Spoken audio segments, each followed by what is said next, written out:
I wanted to do a video on a freeze valve test that we had to do here on 5 cars. Got an email from our supplier saying that the refinery that we'd been getting at least half my cars from had received a complaint from another customer that they had water in their fuel.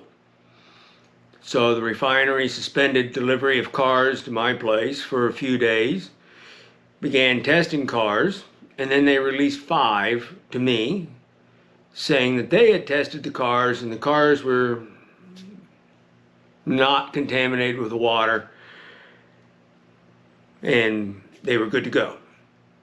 So my supplier sent an email and said, hey, will you please recheck all these, just because they were just want to confirm that there's no water in them. So we did, got them all put under the towers, were able to test them all the same day, and all 5 failed. They all had water in them. One was not quite so bad. It took a little bit longer before it failed all the tests, but the other 4 failed their tests right off the bat. We used a valve, and I'll show you here. I also made a valve kit, so I'll just show you everything that's in my kit. The valve's made by Propane. We're going to try to put a link in the description down here that you can click on. It'll take you to the Propane website, and on that page you can see it, and then there's a link on that page you can click on and download the manual so you can read the manual.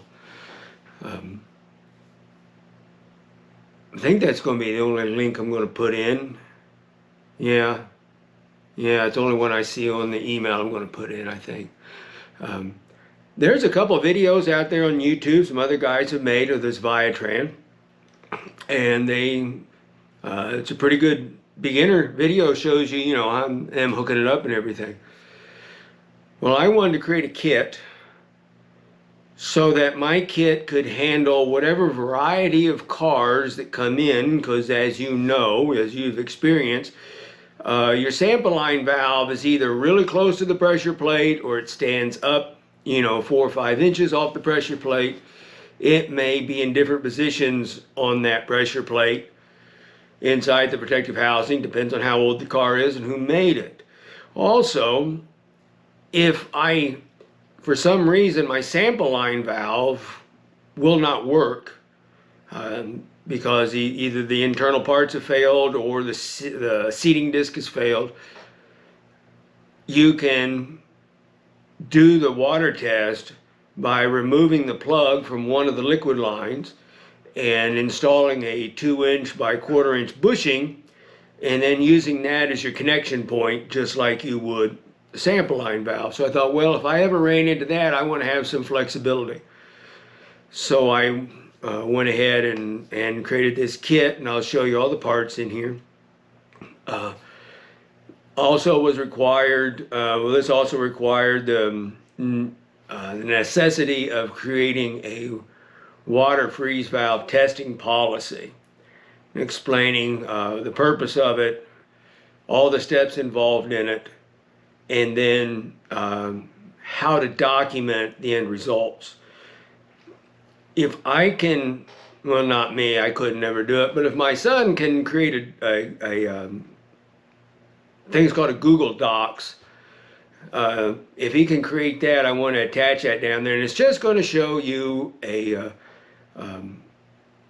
page of my final evaluation. So when I did the car test, I took that page and I filled it out as I did the test. And you have to document it anyway. I mean, because when you're talking about this much money of transporting rail cars back and forth, nobody wants to make that expense unnecessarily. So you need to document it and also to protect yourself, and in the end protect your customers. So, not saying that my form is the best. I'm not saying anything, not putting forth any of that. I'm just showing you an example of what I do. so that if you don't have one and you're interested in creating your own, you can use mine as a template to say, well, this is pretty good and I can modify it, or this is really terrible and I'll make sure not to duplicate anything on this form. Either way, it should be somewhat beneficial to you. So here we go. I'm going to move the camera over. Might have to delete some of this if I can't even move the camera correctly, but here we go.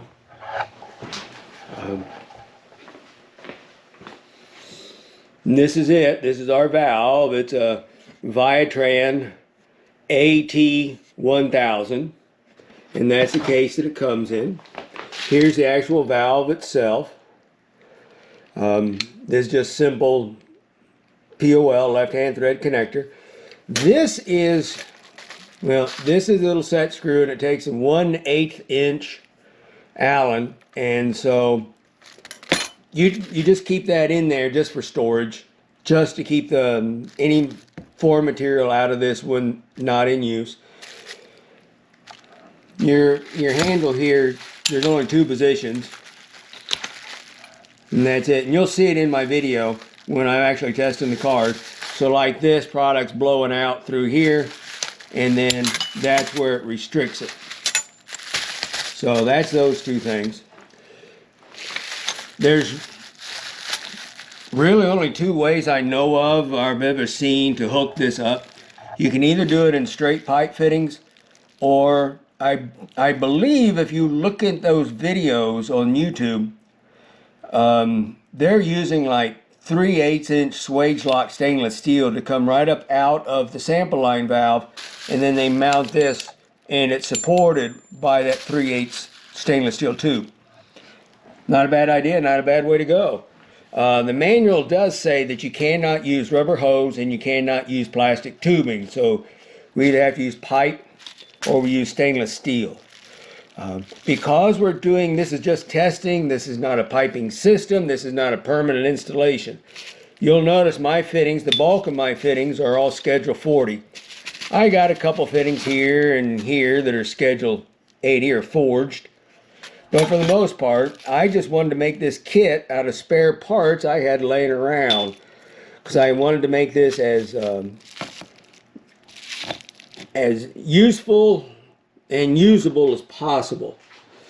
So the majority of my stuff is Schedule 40 pipe. It is no big deal because we're just running a test, and it's only going to be used in the system maybe 15 minutes at the most. If I were to ever connect into a liquid valve on a car, here's my bushing.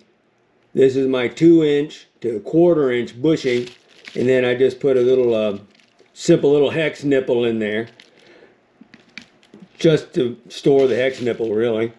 And then I could come out of it with any of my brass fittings, and if I wanted to, I added this little 1/4 inch ball valve. You could mount it here or some other position to use it as a control valve if you didn't want to just rely on the 2-inch car valve. I made this long piece here, and then this would be my one end with my swage lock connector. Here's my other end. It's got the POL, and then my swage lock, so that would go on to here. And I made this great big long loop simply because there's no way for me to know what valve I'll hook up, and I wanted something that would be as flexible as possible. So you'll see it in the video that I attached this, I support this on the outside ring of the protective housing. So this is just a simple beam clamp, and then this is just a simple electrical conduit clamp for 1/2 inch heavy wall conduit. And pretty much, you know, that'll just slide over, and then you just snug up this nut, and then you can just tighten up that bolt right there, and it'll hold it firmly on the ring of the protective housing. And then this is long enough, and it's got a nice easy bend to it, and it's flexible enough to where it was able to hook up to all 5 cars, even though they were slightly different. So that's my setup.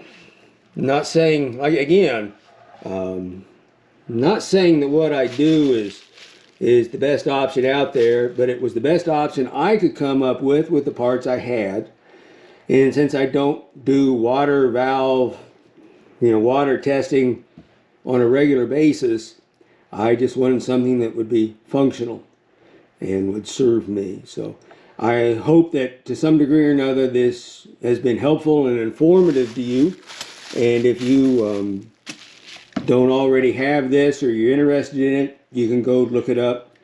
You can, in the video, you'll see it's reasonably user-friendly. So again, I hope that this has been helpful and informative to you. Thank you. Okay, what we're doing here is we are conducting a freeze valve test on a car. I was notified by email that 5 cars coming into me had the potential to have water in them.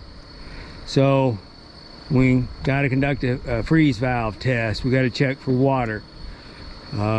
I'll show a close-up a little bit later. I'll probably do something in the office about the actual valve model and everything, but this is the freeze valve itself, and it's just I'll show you how it works as we purge it.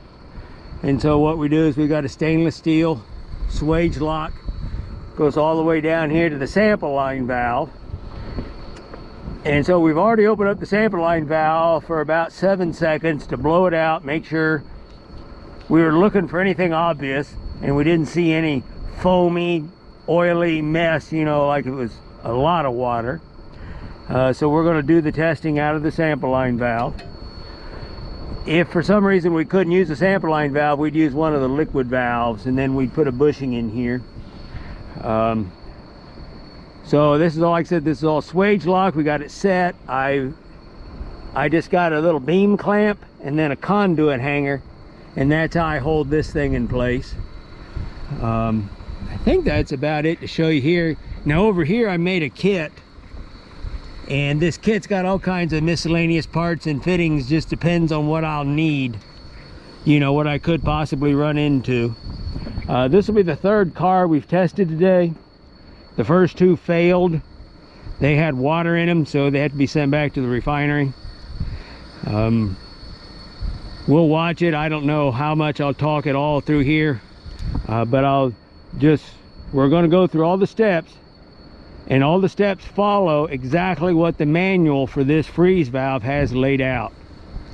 So Scott's going to be running the timer. He's going to be holding the camera. So from here on out, every screw up is his fault. Alright, you let me know when we're ready for 30 seconds. Okay, let's get started purging.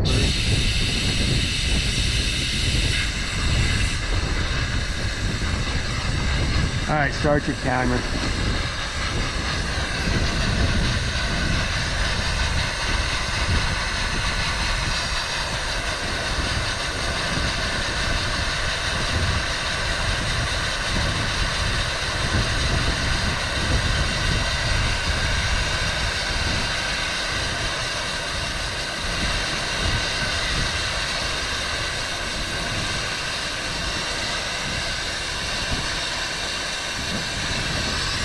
Thousand one, 1002, 1003, 1001, 1002, 1003, 1001, 1002, 1003, 1001, 1002, 1003, 1001, 1002, 1003. What we're trying to do is get a uniform frost line all the way around. 1001, 1002, 1003. 1001, 1002, 1003, start the timer. So we're going to watch this.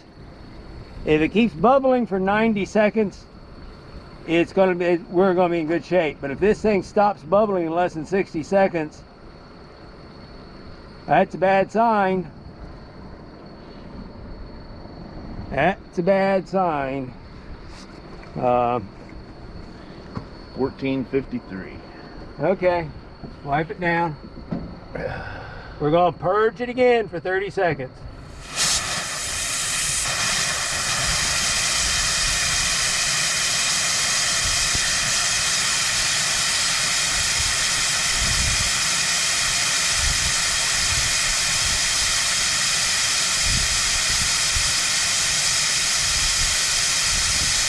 Now that very first test that we did essentially was to cool the body down, and we keep the time, but it's not counted toward the test. So this is going to be our first test.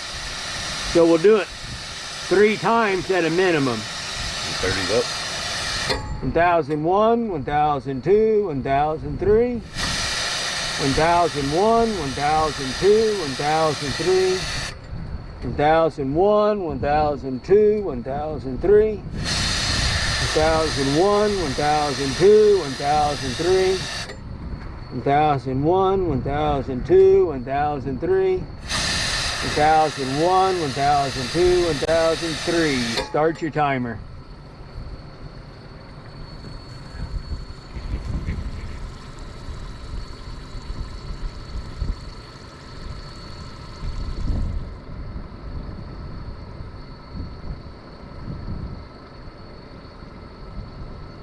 What have you got? 15. 15 seconds, okay. Now we're going to purge it for 30 seconds all over again. I'm going to wipe this off a little bit better.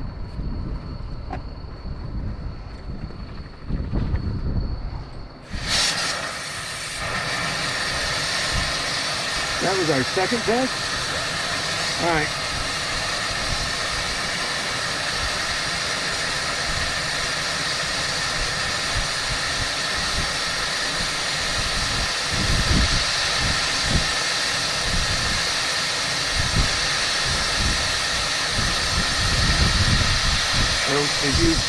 No, this is our second test. This is our second one. The first one is our first. Okay, then we got to yeah. we'll do one more.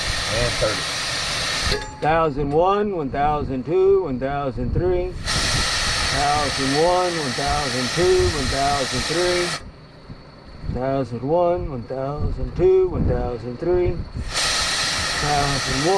1002, 1003, 1001, 1002, 1003.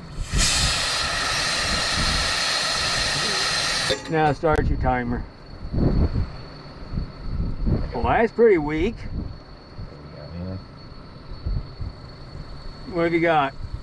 9.41. So one more test? Yep. Here we go. 1001, 1002, oh no, you're doing 30 seconds. I'm not counting. What am I doing? I can't count to 30. I tried to impress everybody.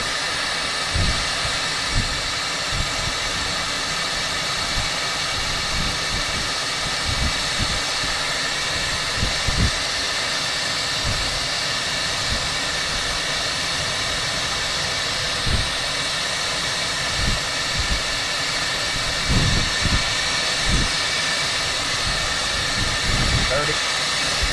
1001, 1002, 1003, 1001, 1002, 1003,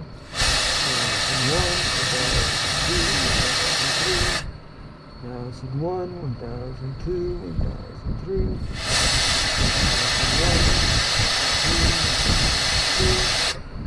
1001, 1002, 1003. That's initial. Start your timer. Stop the timer. 2.3. That's pretty weak. This car has water in it. It's a fail. The car is going to have to be shipped back to the refinery. I cannot offload it because you cannot verify how much water's in there. So that's it.